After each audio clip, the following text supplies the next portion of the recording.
नमस्कार। The legal Indian के इस एपिसोड में आप सारे लोगों का फिर से स्वागत है।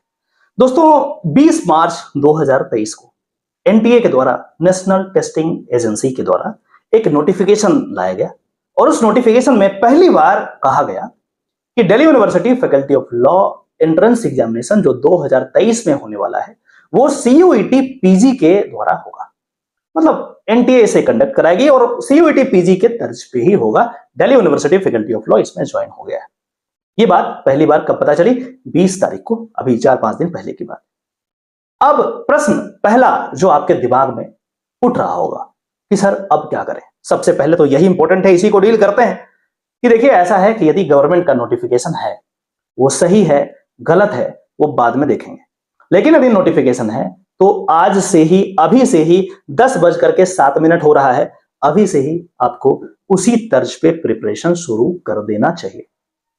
अब प्रॉब्लम यह है इस पार्टिकुलर कोड में COQP11, यही कोड है आपके पेपर का। Delhi university faculty of law वाला जो पेपर है यही है LLB के लिए। इसमें करीब 24 यूनिवर्सिटीज अक्रॉस द कंट्री इसमें पार्टिसिपेट करेंगे, जो हमारा डेटा हमारे रिसर्चर्स ने दिया है।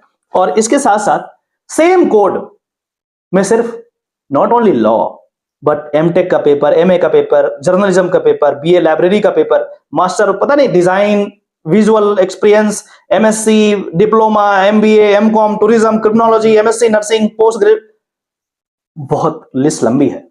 मतलब यह हुआ कि इतने सारे जो सब्जेक्ट्स हैं, एक ही कोड का जो पेपर है जो मैंने बनाया अभी, वैसा ही सेम पैटर्न पे क्वेश्चन आएगा। तो यहां से यह चीज तो मैं कह सकता हूं कि इसमें जो लीगल पोर्शन है उसको हटा दिया गया है, कट ऑफ कर दिया गया है। यह सही है या गलत है वो हम फिर से बाद में बात करेंगे, लेकिन अभी तो आपको इसी तर्ज पे तैयारी करना होगा। तो एक बात आप सुनिश्चित कर लें कि भैया आपको आज से तैयारी उसी के अकॉर्डिंग करना है। यह आपका दुर्भाग्य है कि बीच में ये चेंज कर दिया गया है माननीय गवर्नमेंट के द्वारा। स्टूडेंट्स की ज्यादा परवाह सरकारों को नहीं होती है, अनफॉर्चुनेट है, क्या कर सकते हैं। अब हम बात करते हैं कि अब हमें क्या करना चाहिए। स्टूडेंट्स को तो मैंने बता दिया कि स्टूडेंट्स को पढ़ाई करना चाहिए एज पर दिस नोटिफिकेशन, जो भी सिलेबस इसमें दिया गया। मुझे क्या करना चाहिए? मैं आपको विश्वास दिलाता हूं कि आने वाले कुछ दिनों में मैं इस पार्टिकुलर नोटिफिकेशन को अवश्य चैलेंज करूंगा माननीय कोर्ट में। अब एक और पैनिक क्रिएट किया जा रहा है यूट्यूब पे, हमने देखा, हमने अपने रिसर्चर्स को यह भी बताया कि पता कीजिए कि ऐसे क्या कोई केस फाइल किया गया है। तो मुझे पता चला, मुझे आज इन्फॉर्म करा गया हमारे इंटर्न्स के द्वारा कि हाँ, एक केस फाइल किया गया है। हालांकि इसका नाम पब्लिक डोमेन में नहीं था, बट स्टूडेंट्स के वेलफेयर के लिए मैं ये नाम लेना चाहूंगा।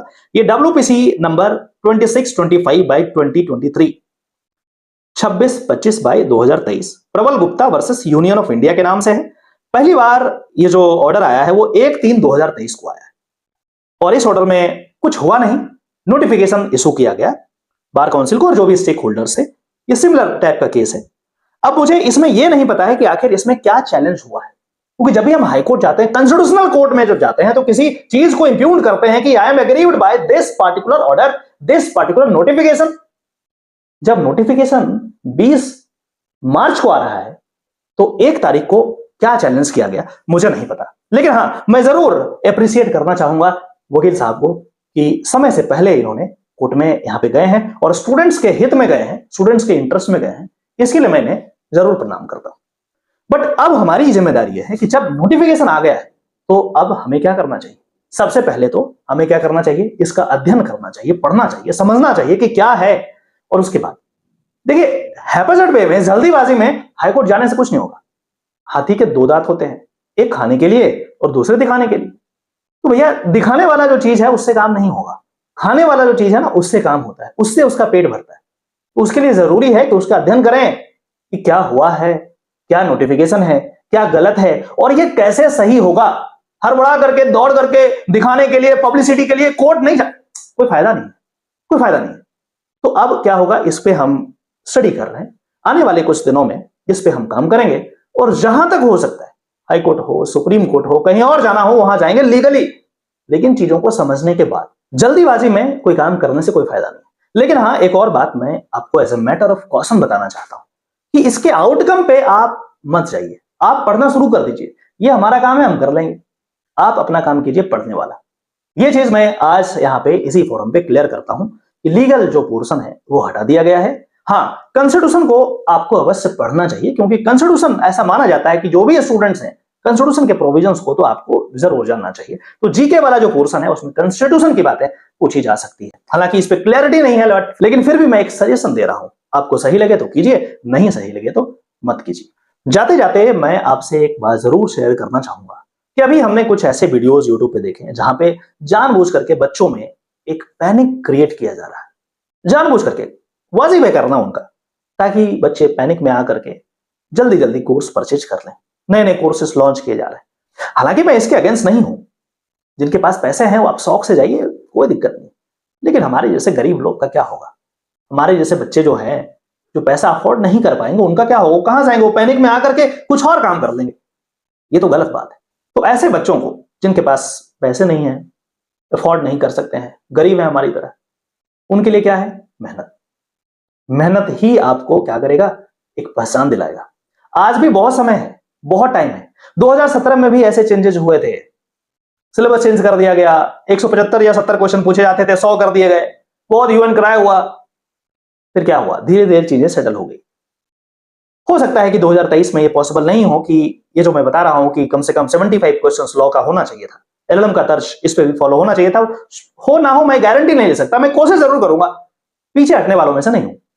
लेकिन फिर भी आपको तैयारी तो करना होगा, अपने से खुद से तैयारी कीजिए। मैं गाइड करूंगा, हमारे जो भी स्टूडेंट्स हैं 1 से 2 दिन के अंदर आपको एक गाइडेंस मिलेगा कि आपको प्रोसीड कैसे करना चाहिए। कुछ हो या ना हो, मैं आपके साथ एग्जाम तक जरूर खड़ा रहूंगा, टेंशन वाली बात नहीं है। मेहनत आप ही को करना है, मैं गाइड जरूर करूंगा कैसे करना है, क्योंकि ये स्टूडेंट्स के लिए एक विपत्ति की घड़ी है, मतलब एक बहुत डिफिकल्ट टाइम। आप कुछ करें या ना करें, कम से कम उनके साथ होना चाहिए। हमारे जितने भी स्टूडेंट्स हैं, पैनिक ना क्रिएट करें, परेशान मत होइए। जो भी चीजें हुई है, जैसे भी हुई है, विल टैकल इट टुगेदर। परेशानी वाली बात नहीं है। जो भी गाइडेंस की जरूरत होगी, will extend all the help. परेशान मत होइए, जस्ट 1-2 दिन का टाइम दीजिए, उसके बाद आपको तरीके से आपको मैं बताऊंगा कि कैसे करना है। पैनिक क्रिएट करेंगे, परेशान तो लोग करना चाहिए रहे, आपको पता ही है, तो फिर गलत जगह चले जाएंगे। ठीक है, तो डोंट वरी एट ऑल, आप पढ़ाई पे फोकस कीजिए। कॉन्स्टिट्यूशन वाला जो पूरा पोर्शन है उसको जल्दी से जल्दी कंप्लीट कीजिए, ताकि ये जो तमाम जो ये चीजें चल रही है ना, उस पर हम फोकस कर पाए। बाकी कोई दिक्कत हो कभी तो आई एम अवेलेबल 24 आवर्स, जब मर्जी करें आप हमारे हेल्पलाइन नंबर पे व्हाट्सअप करेंगे, हमारी टीम आपको जरूर सहायता कर पाएगी। आशा करते हैं कि वीडियो के माध्यम से आपने जरूर कुछ नया सीखा होगा, और यदि ऐसा है तो हमारे इस वीडियो को लाइक करें और इस चैनल को जरूर सब्सक्राइब कर लें, क्योंकि इसी तरीके का ऑथेंटिक लीगल जानकारी आपको मैं आगे भी देने वाला हूं। कैसे केस फाइल होगा, कब फाइल होगा, पब्लिक डोमेन में होगा, छिपा करके नहीं कि भाई केस का नाम ही नहीं बता रहे हैं। अरे भाई क्या हो जाएगा, स्टूडेंट्स को बता दो, बेचारे तसल्ली से कम प्रोसीडिंग तो देखेंगे हाईकोर्ट का। लोड मत लो, पढ़ाई करो। ठीक है, नमस्कार।